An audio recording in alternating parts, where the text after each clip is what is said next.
Okay, guys, we're going to get started here. So just wanted to say good morning, New Jersey, and welcome to this COVID-19 town hall brought to you by NJMEP. We know that during this ever-evolving pandemic, time is a precious commodity. So we appreciate you taking a moment out of your day to join us for this morning. NJMEP has been working around the clock 7 days a week to support manufacturers in our state. Our leadership team, led by our CEO, John Kennedy, have been working to help New Jersey manufacturers remain open, operational, and classified as essential. Much like we applaud the heroic efforts of our state's doctors, nurses, and emergency workers, everyone here at NJMEP would like to thank the heroes in our manufacturing sector for keeping the state going despite this ongoing crisis. My name is Ryan Sheehy. I'll be joined by a panel of industry experts who will be bringing you up-to-the-minute information and updates in hopes of providing you some insight during these uncertain times that we are now living in. From NJMEP, we have Juliana Canali, our food industry, safety, compliance, and regulatory specialist, and Ben Dominguez, our business growth and We're also joined by Jeff Hartman, managing partner at Capital Manufacturing Consultants, and Andrew Fraser, president at Small Business Like a Pro. This panel of experts will bring you detailed information on everything from best practices for your facility and sanitation at your facility to employee safety, employee screening, and employee education on proper hygiene and PPE usage. We'll also be discussing lean considerations and plant layout and how that pertains to COVID-19.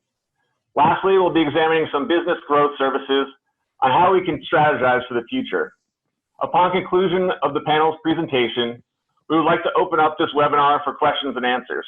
To keep this Q&A portion as streamlined as possible, please use the chat feature to ask your question and be sure to add which panel member you'd like to answer said question. Please feel free to submit these questions throughout the duration of the webinar. No need to hold them for the end. Once we've reached the conclusion, I will read them aloud and direct them towards the proper panelist. Lastly, we'll be recording this webinar so that we can utilize this content moving forward. Without further ado, I'd like to turn it over to our first speaker, Jeff Hartman. Jeff, please take it away. Good morning. Everybody can hear me okay? Nice. Okay. Well, listen, a little bit about me first is I have about 40 years of manufacturing experience, half of it as a consultant, the other half of it in food businesses. So I'm one of NJMEP's resources. I'm one of the lean guys. So my perspective is food and lean. That first slide we have, from my perspective, everything here is kind of common sense. I don't believe that there's any rocket science. There's no silver bullet. So I think it's common sense. So as you look at this facility practices, listen, limit access to your facility. Only essential personnel. Cut out all the visitors. Cut out folks that aren't directly touching your product. If you can get folks to work from home, for example, your sales group, your outside, your inside sales group, you can get them to work from home, do that. Another point to consider is staggered shifts. I'm resetting my screen here. As you look at a staggered shift, this COVID-19 and social distancing is about space. So in some cases, I've had customers take a one-shift operation, turn it into 2 shifts, 12-hour shifts, Monday through Wednesday and Wednesday through Saturday. So effectively splitting the crew in half. Does a couple of things, but you're creating space. Consider zoning your plant. So what you're trying to do is people move about in the facility. You want them to not route and congregate past one another. So when you start thinking about it, you have operational zoning. For example, you might not have warehouse personnel going out and socializing in the production areas. So that kind of zoning. Lot of cross-training with basic lean stuff, lot of cross-training here. The more flexible your people are, the better off you're going to be. The other thing you want to do, again, common sense. Mark your floors out. Places ingress, egress out of the facility, 6-foot markers, so you're giving folks a constant reminder. Ryan, if you can give me the next slide, please. Okay. As you look at this stuff, again, common sense. Think about additional break rooms. If you've got an open air space, you have your cafeteria or your break space, but you might also have additional tables set up out in an open area that allow people to maintain that social distancing. Your internal air quality. In a lot of cases, you can adjust your dampers in your facility. At this point, you'd like to have a lot more external air coming into your facility. Look for a higher turnover of air. And you can't say enough about facility messaging and guidelines. And Juliana, we're going to touch on that in a minute. You want to jump in here for a minute, Juliana? Thanks, Jeff. Yeah, so just wanted to re-emphasize, I'm Juliana. I work for NJMEP in the food safety and regulatory space, and really just want to take a second here to enhance that facility messaging is very important. As Jeff had mentioned, on different signage, different guidelines, this all goes back to government updates, federal requirements, and helping that message be conveyed easily to staff members to help support that safety awareness culture and reinforcement messaging that the company is conveying to help meet the requirements that the government is mandating in this pandemic. So we'll talk more about that later, but thanks for letting me jump in to give some more information. Okay, Ryan, next slide, please. So that 6-foot barrier, in a lot of cases, you can, if you can't maintain 6 foot, you've probably seen it at your local supermarkets and stuff, but separating workstations by plexiglass or some kind of a physical barrier. Now keep in mind your physical barrier needs to be kept clean. So periodically you're going to have to sanitize it. Again, it's a little different operationally than maybe you're used to, but you have to set up a schedule and set expectations for your employees. And Juliana's going to talk about PPE. But again, there's no options on some of these PPE items where you might have had some looser standards and might have let stuff slide. You really can't in this kind of stuff. When it comes down to your gloves, your eye protection, your masks, you've got to have the mask on, and then as well as I was going to say capes, but as well as the smocks and things like that. We talked about one-way working paths. If you think about travel through your facility, think of a one-way path. That way you're not going to have people crosswalking. Prohibit your workers from coming into contact with outside personnel as much as you can. You still got folks delivering. You want to maintain the gap. The practices of dropping the paperwork off, letting them come pick it up, and cleaning up after the individual or the delivery service is left. Hand trucks, lift jacks, anything you're using to move product, any of your big manual tools, again, a schedule for cleaning. You've got to do it either every time or on some frequency if doing it every time is not reasonable. Forearmed is forewarned in these kind of cases. In a lot of cases, if you can have folks not share tools, again, better option. I walk in, I have my set of tools, I work on it. When I'm done, I put them away, that kind of philosophy. And of course, during your training and your meetings, 6 foot social distancing, pretty easy to do. And the masks are crazy important in a tight environment. I think I'm ready to hand off to Juliana now, Ryan. Sounds good. Thanks so much, Jeff. So now I'm going to be talking more about sanitation and PPE requirements. So as you guys can see on the slide in front of you, it's really important to reference to the CDC, EPA's registered sanitizers for food manufacturing use. So making sure that you follow the appropriate manufacturing labels, which we have included in a link here on the slide, which will be shared after the webinar.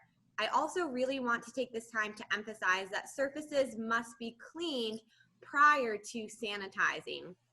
This is an important two-step process to help mitigate risk with the virus or any type of other harmful bacteria that may remain on any kind of surfaces.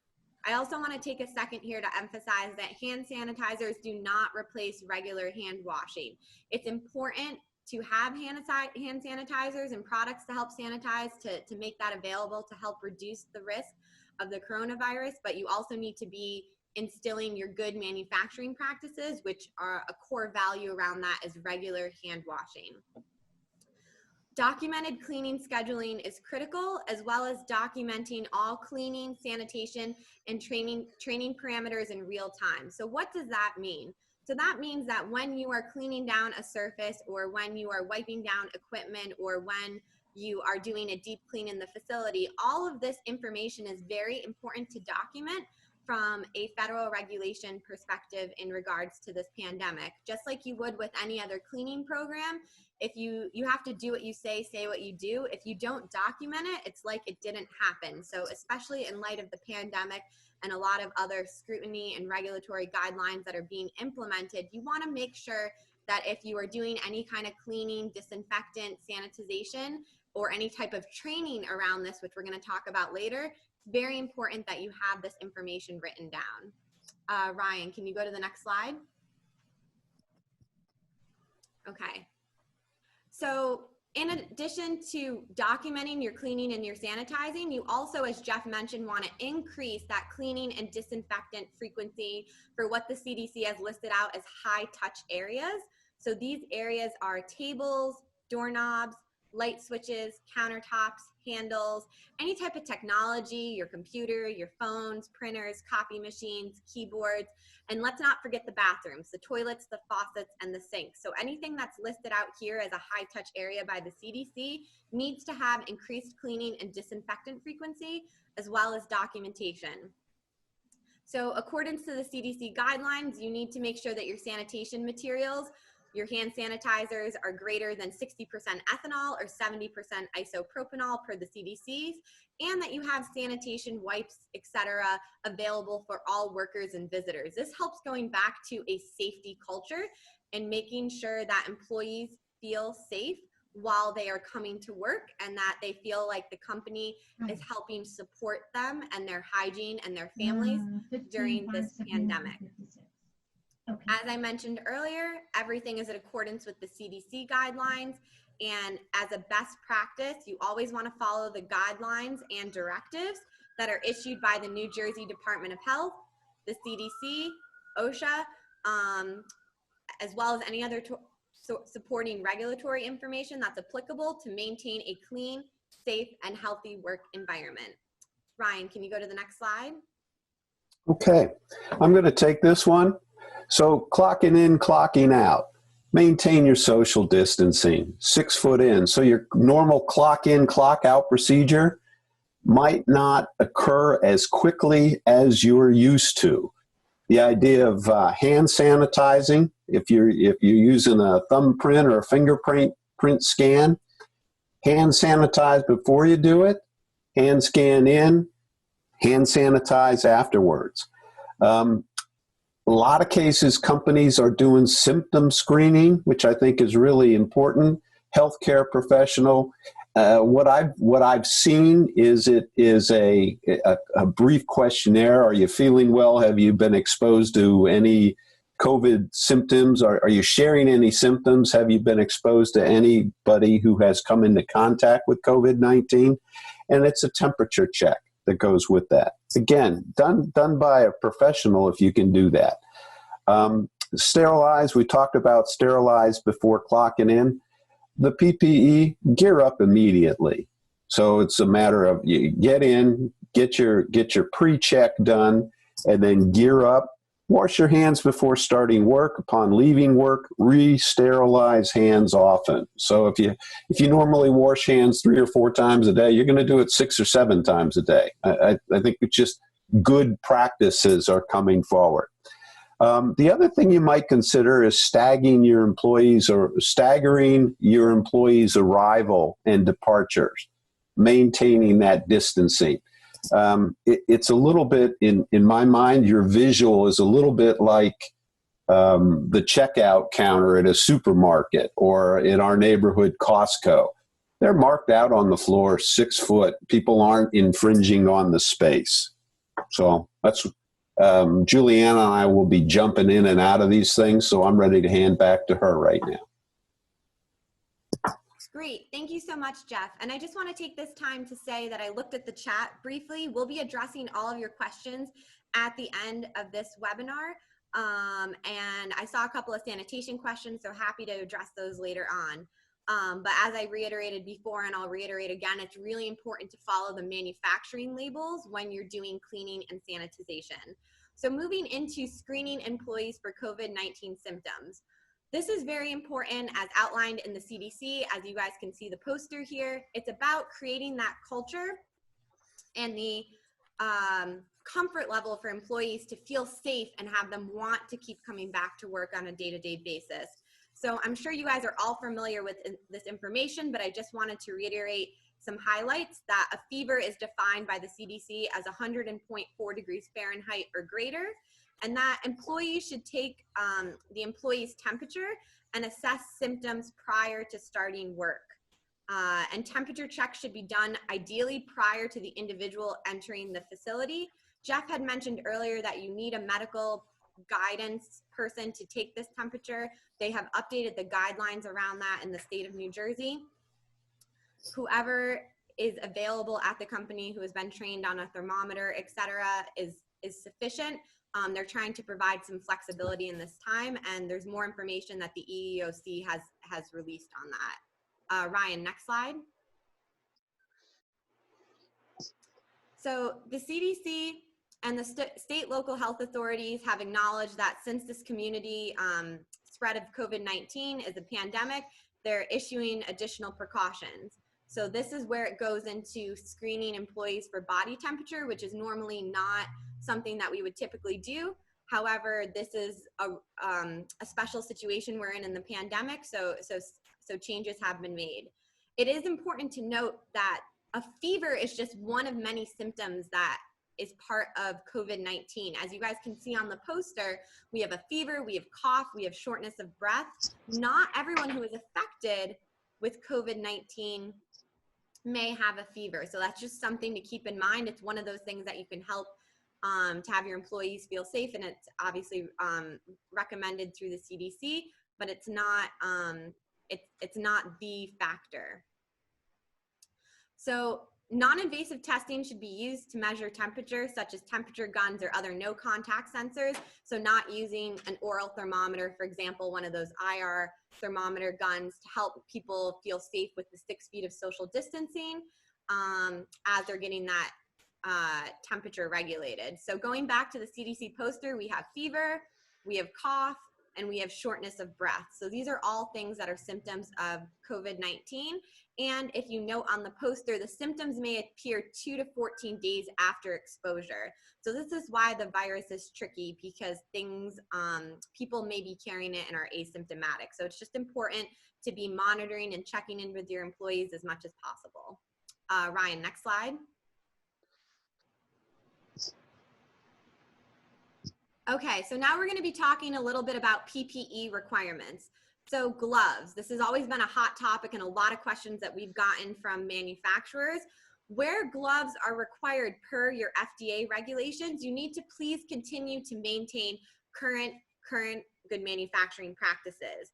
If you are unable to obtain disposable gloves, since this is a tough item to obtain, and it is not required per your FDA regulations, you should maximize your hand washing and your sanitization frequencies in accordance with your operations. There isn't a magic rule of thumb for this. It really depends on what you are doing, how you are doing it with cleaning and sanitizing and disinfecting. Each business, it's going to be on a case-by-case business decision that they need to be able to instill with their employees. However, it is very important that you document this activity. Like I mentioned earlier, it's very important to show as you're doing cleaning and sanitizing, and training to showing that you're taking action to help your business, to help your people feel safe, and that you're doing the right thing during this pandemic. Ryan, next slide. So this is a slide that I want to go over with you guys because I thought this was a great graphic on how to remove gloves. So yes, we all know gloves are important, but how do we actually properly dispose of gloves? So increasing the monitoring of your proper glove removal, disposal, and technique is important. So as you guys can see in the graphics, it's important that you're not just touching the fingertips, because in theory, if you've contracted the virus on the glove and then you touch it, that's a direct touch point. So by doing the glove removal like this, you are mitigating your risk of coming into contact with anything virus related that you do not want on your hands, which you could then touch your face, your nose, your mouth. You want to remove the gloves by turning them inside out and disposing of them properly as the guidance lists out. Ryan, next slide. Okay, so continuing on with PPE, we're now going to be talking about hygiene. So you want to stagger hand washing to ensure that you have 6 feet of social distancing. So like any other practice you guys are doing within your food manufacturing facility, it's just as important to keep 6 feet regardless if you're doing hand washing, if people are clocking in or clocking out, like Jeff mentioned earlier. It's another important practice that you want to maintain that 6 feet of social distancing. As I mentioned on the previous slide, you want to ensure that your current good manufacturing practices are being followed by all employees. So not touching your face, your nose, your mouth, your hair, changing gloves when soiled as we outlined in the proper guidance in the previous slide to help mitigate the spread of germs, whether it is the coronavirus or other germs. And once again, emphasizing that you have a minimum of 20 seconds of contact time while you're washing your hands. So this is per the CDC guidance, as well as you can see on this graphic here, the FDA has guidance on it as well, that you wet, you lather, you scrub vigorously, you rinse, and then you dry your hands. Next slide. So in addition to hygiene, we've talked about hand washing, we've talked about gloves. I now am going to spend some time on face masks on the updated guidance that the CDC has issued, which the pictures to the left are showing you how to put on the proper face mask. So workers and visitors in New Jersey are required to wear these cloth face coverings, sometimes called face masks, while on the premises per CDC and the New Jersey State Governor guidance. If wearing a face mask, however, would inhibit the individual's health, I ask you to refer to the OSHA guidance with any specific safety personnel questions. It's also not only important to put on the face mask, but to remove it properly, just like with gloves. You want to don PPE requirements properly, and you want to remove them properly. So individuals who are wearing these face masks or these cloth face coverings should be careful not to touch your eyes, your nose, or your mouth when you're removing the face covering. You want to pull from the ears downward and remove it. And then also after you remove the face covering, you want to wash your hands immediately. Next slide, Ryan. So you've had a mask on, you've removed it, now what do I do? Okay, well, you also need to launder the face masks. So this guidance is general because it's really going to go back to product specification for the cloth material that you're using and the manufacturing instructions for your chemicals. So you want to launder items according to the manufacturing instructions, just like any other type of clothing or labeling that you would use for cleaners. It's going to depend on what the cleaner is and what the material is. However, the CDC has issued that you always want to use the warmest appropriate water setting and dry items completely. So hot water killing germs and drying your items completely before reuse. You also want to make sure that you inspect your mask prior to post laundering to assure that there's no damage or change in shape. For example, there wasn't a hole that ripped in it, the shape became loose and you weren't able to fit it appropriately to your face. These are all things to consider post laundering your masks. Next slide. Okay, I now would like to spend a little bit of time on uniforms, since this is very important in the food manufacturing sector, and also to help employees feel safe in the working environment while this pandemic is going on. So a recommendation could be that disposable lab coats could help make employees feel cleaner, since disposable lab coats are discarded daily, as opposed to a lab coat, for example, through Cintas or another uniform provider that's washed on a regular frequency, but you still get that lab coat back. So that's one example that you could do to help employees feel cleaner, since it's disposable. If that's not an option, you could also increase the washing frequency of your employee uniforms to help employees feel more hygienic and have the uniforms actually, be more hygienic. It's really important with uniforms as well that you follow the manufacturer's instructions for laundering. And once again, just like with the hand washing staggering or the clocking in and the clocking out, you also should stagger your gowning up area or your locker room wherever employees change, so that employees also are maintaining that 6 feet of social distancing. Next slide. Okay, so in addition to uniforms, we're also going to be talking about footwear. Company-sponsored shoes could help make people feel safe, since those shoes stay at the facility. It's not, I'm wearing my loafers and I'm bringing them home and I might be spreading the virus or germs from point A to point B. Company-sponsored shoes could help make employees feel safer and better while at work, knowing that their shoes stay there, their uniforms stay there. It's also important to note that shoes must be a deterrent to slips and falls to ensure a safe work environment. And just like the lab coats that we talked about earlier, and instead of using company-sponsored shoes, you could also use daily disposable foot covers, as shown to the picture of the left, to ensure hygiene requirements. Either option is appropriate. It's whatever helps your employees feel safe and whatever your business decides is best on a day-to-day operational basis. Ryan, next slide. Okay. So now I'm going to be talking about employee training. So like I mentioned earlier, documentation is very critical and very important. So per CDC guidelines, you need to educate workers on performing, cleaning, laundry, and trash pickup to recognize the symptoms of COVID-19. So everyone really needs to be aware of these symptoms in all of these areas that have been listed out to help prevent and mitigate the spread of coronavirus 19. Additionally, you need to do documented training for all relevant employees to make sure your company's supply chain is vetted for risks as well. So thinking about the bigger picture, so not only employees in your facility, but within your supply chain, your distributors or any type of other transportation or logistics, thinking about training and communication in regards to their symptoms around COVID-19, just like you would with your workers on staff, any other visitors, making sure that you're covering everybody from a documented training perspective and awareness to help improve that culture and have people feel safe on an ongoing basis. I'd also like to note that we will be sending out post the webinar some templates on documentation around sanitation and training, et cetera, that you guys are able to review or use at your leisure. All right, next slide. Okay, I'm going to take this one. Common sense kind of stuff. In the facility, staggering your employee breaks, mitigate interaction with other employees. Encouraging employees to bring their own lunch. Listen, what you're not doing is having the cafeteria plan where you're sharing lunches, sharing hot buffets, that kind of thing.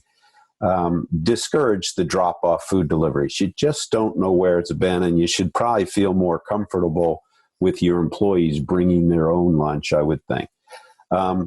Make sure your employees know that they have responsibilities, individual responsibilities. They need to be washing their hands. They need to be taking care of their tools. They need to take some responsibility here, and you all as employers, make sure they know that we're all in this boat together, and they should be taking responsibility.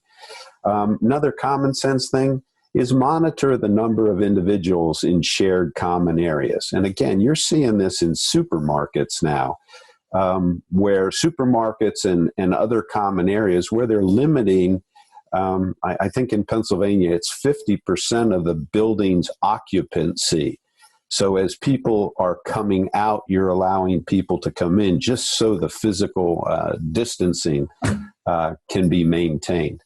Next slide, Brian. So when you start thinking about your plant layouts, now the lean starts to come out. You have a 6-foot social distancing. Now, most facilities, when you've got a people-intensive operation, you're tight. You're much closer than 6 foot. So you have to really understand your crewing output, your expectations, and this is where it's important to have alternative cell responsibilities based on the crew size. So the trick here is some advanced work allows you to perhaps limit your output to match the packaging crew, if you will, that you have. But you want to prepare ahead of time and have a plan. You obviously, again, a lean step is you want to minimize the inventory at the workstations. This is all about gaining space in your workplace. So if you have excess inventory, let's say you keep a half a day's worth of inventory, maybe it's a packing inventory at station, you might end up delivering more frequently to minimize the space at the station. That allows you to get a little more distance. And quite frankly, it's probably a better lean practice. So you can probably improve your operation and carry forward after this pandemic is over. The workplace organization, 5S, the sort, set, shine, standardize, and sustain. It really comes into play here. And I have a comment you'll see there in bold, the standard work.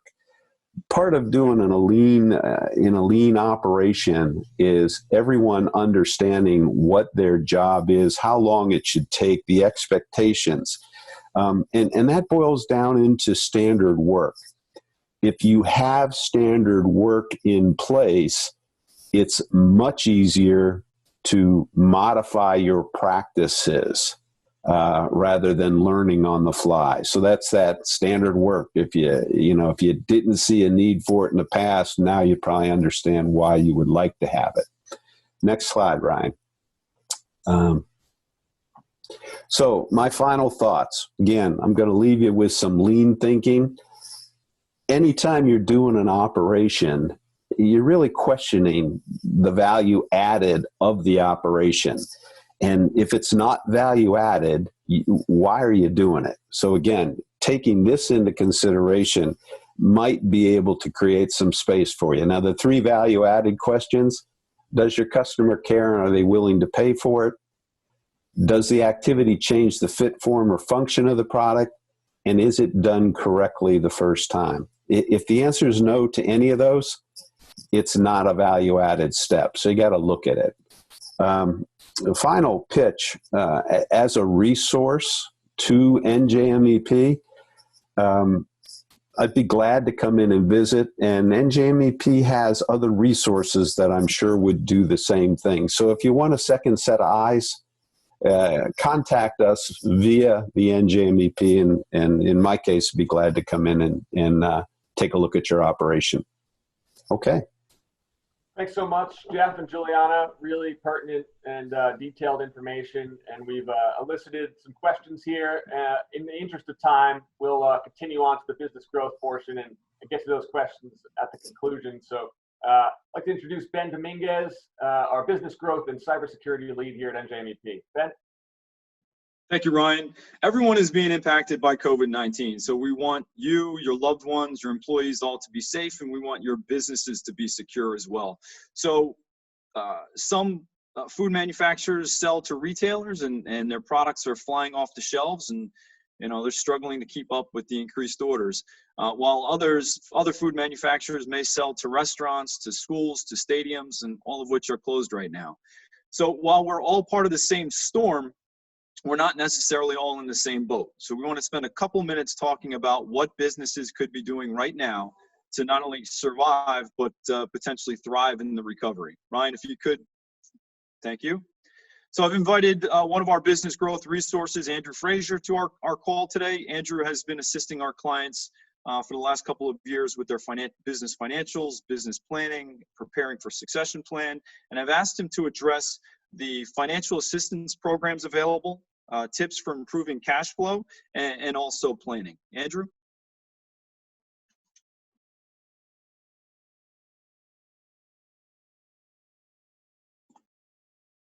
Andrew, Hear me? need you to unmute. Okay. All right. Great. Good morning, everyone. How you doing? Thanks, Ben, for the great introduction. I'm excited to be here to chat with you a little bit about some things that you can do right now to help yourself through the crisis currently and in the future. I'm a resource for NJMEP doing outsourced CFO and consulting services and really helping businesses with their financial management and business strategies. My background includes studying mechanical engineering as well as being a food service officer on a U.S. naval ship. So have some understanding about the business side as well as the manufacturing side. So bring that to the table. And, really some things that you can do is, the first step is,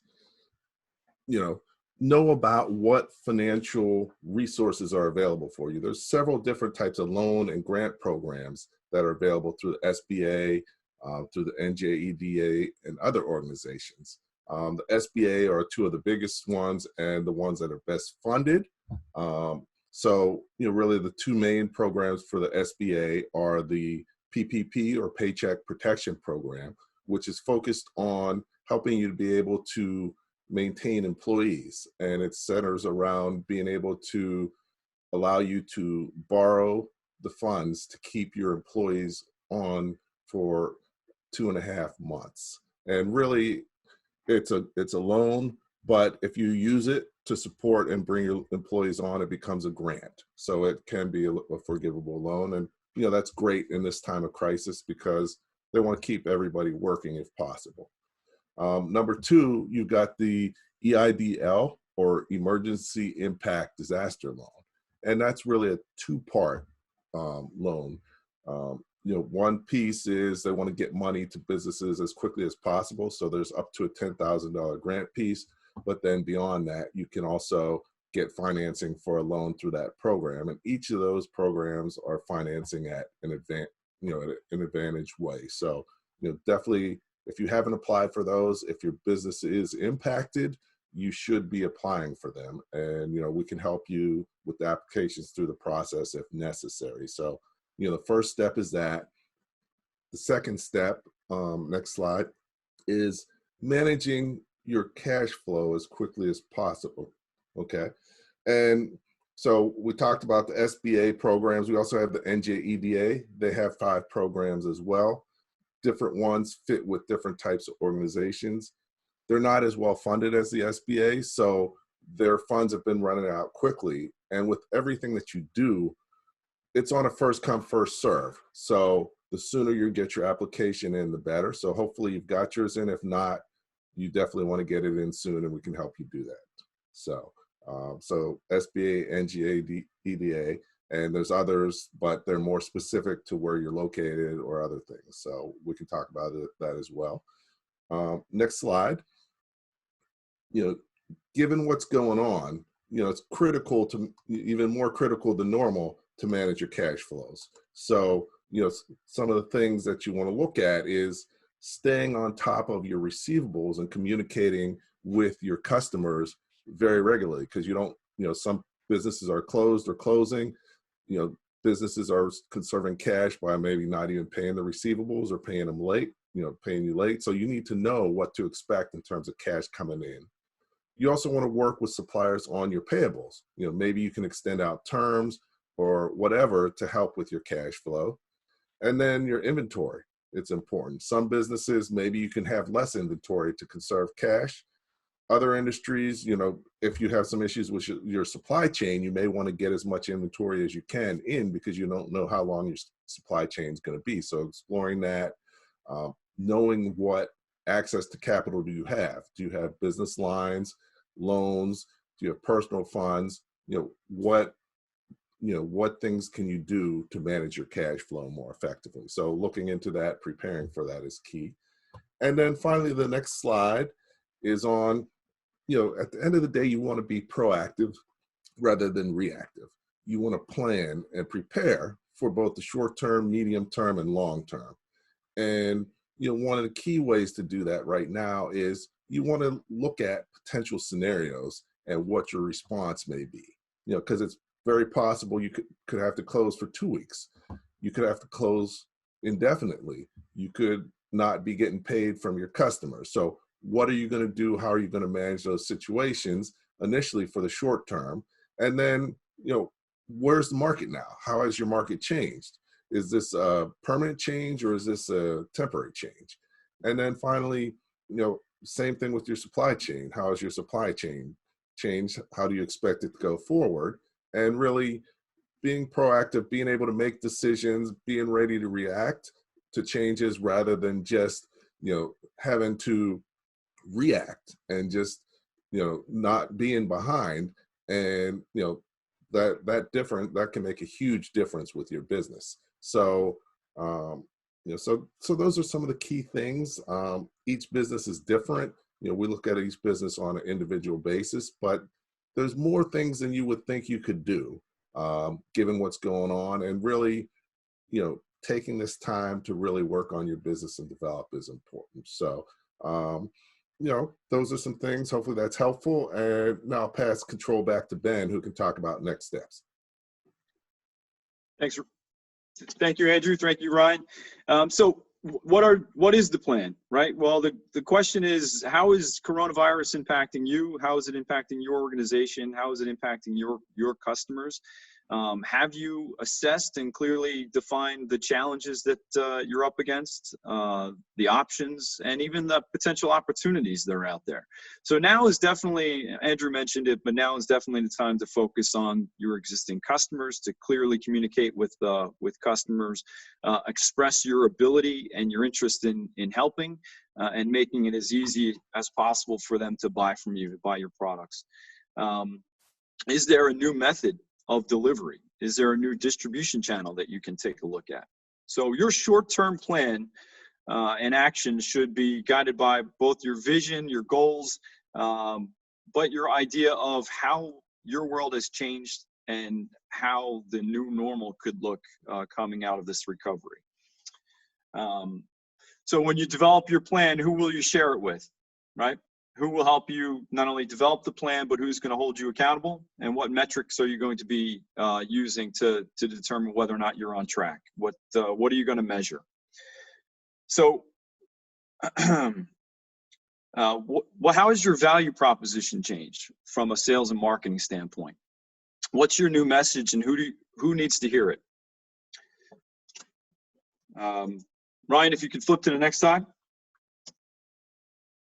Here's just a quick slide that's talking about the marketing now and what you should focus on. So again, the focus should be on existing customers that you have, showing empathy that you understand that the challenges everyone is going through at this time. Now is a potential time to build your brand, right? So communicating something helpful or uplifting could be a great way to build your brand. And then showcase your value proposition. So whether there's a need for you to reach out to NJMEP for potential financial triage, for assistance with some of the financial assistance programs out there, for planning, or even for sales and marketing assistance, we are here for you. Thank you. All right. Thanks so much, Ben and Andrew. Our ultimate goal here with this webinar is to make it so your employees feel safe and they want to come to work. They want to get their hours in. They want to contribute to the success of your company.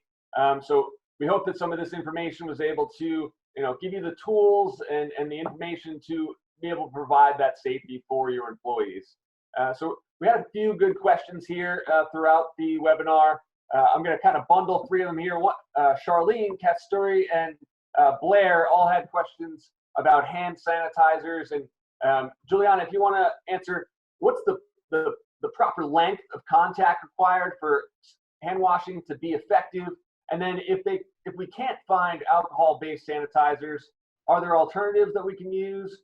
And for Blair, if you want to contact me directly, we can have a conversation, or if anybody, on suggestions to find hand sanitizer or wipes. We've been working with different sources. It's really a case-by-case basis on what you're looking for. So I'd be happy to take some emails on rsheehy@njmep.org. But Juliana, other other resources in terms of chemicals for hand sanitizer and the length of sanitizing? So the length for hand washing per the CDC needs to be a minimum of 20 seconds of contact time. The sanitizer is once again going to go back to the manufacturing label. So you really need to look at whatever chemical, alcohol-based sanitizer. There are other sanitizers out there that may not be alcohol-based. I think someone said hydrogen peroxide. There's a couple of different options that I can talk about or send links to. That may be helpful, but what the CDC has been going off of is this alcohol-based sanitizer. So that's pretty much the current guidance right now. There are other cleaners or sanitizers that you can obviously use to help support cleaning and sanitizing. With something is better than not cleaning and sanitizing, but the amount of contact time is going to be dependent on the chemical label per those manufacturer guidance. So it's going to vary in contact time, as well as you may have a rinse step or you may not have a rinse step. It just depends on the manufacturing label that you need to follow with whatever chemical you're using. Great. And then 2 questions on temperature screening. Juliana, you answered here in the chat, daily temperature screening before every employee enters the facility. So somewhere out in the parking lot, or would that work, Juliana? Yeah, so that's a great question. So I'm going to reiterate to it. I just jumped in on the chat because I wanted to be conscious of everybody's time. So what the CDC says is daily temperature screenings are encouraged prior to employees entering your manufacturing area. So whether you guys have some place where you can maintain 6 feet. So like Ryan gave a good example, a parking lot. Some companies are letting people do, their own temperature checks at home. It's whatever your company feels comfortable with, but it needs to happen per the CDC guidance before employees enter into the manufacturing space. So I think that answers that question. I think there was another temperature question, right, Ryan? Anyone can administer that temperature check? Yeah, so specifically, I've done a lot of research on the EEOC, and I always deflect back to them with the most up-to-date because this is current as of over the weekend looking at things. Anyone who has read through the instructions on how to operate a contactless or a no contact thermometer is deemed appropriate training. They're really trying to be flexible on people just being able to do temperature screenings to help make people feel safe and have that work culture build up, as opposed to having someone who's a licensed medical professional, because these people are hard to source in this time, and their skills are going to most likely be being used elsewhere in hospitals or any other kind of emergency situations. Great. Yeah. And do we have any recommendations on where to purchase those thermometers? Yeah, so I can send out some links as a post-webinar. I did some research and found 3 to 5 different places, because a lot of places are selling out of them quickly, but I was able to find some stuff on the internet where you can get these contactless or no contact thermometers within a couple of business days over the internet. So I'm happy to do that as part of our follow-up bundle. Great. And Jeff, Yes, sir. You reiterated that you're able to do site visits, and I think in conversations we've had, you're able to be flexible, whether that's after hours or on weekends, just as long as there's safety personnel there to help you walk through. Correct?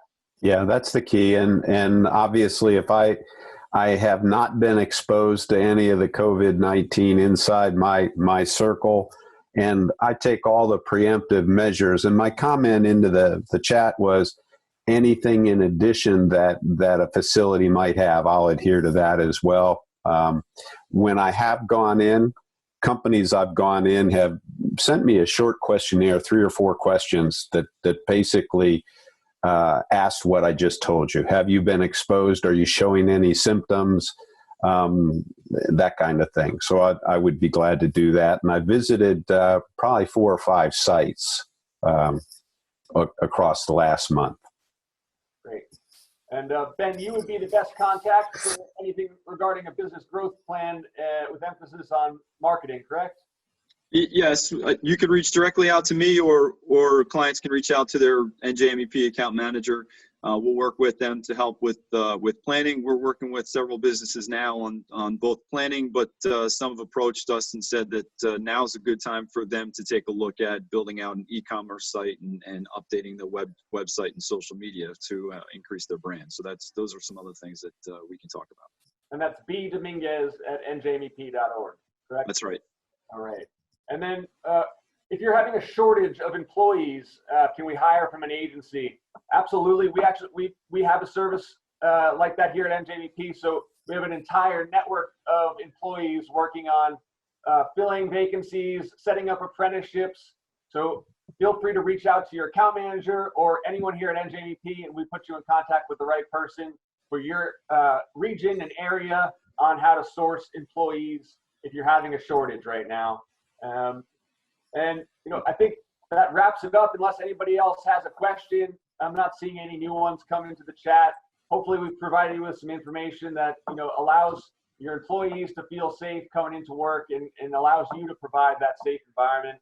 Thanks so much for taking a little bit out of your day to join us today. Thanks, and we'll talk soon. Be well and stay safe.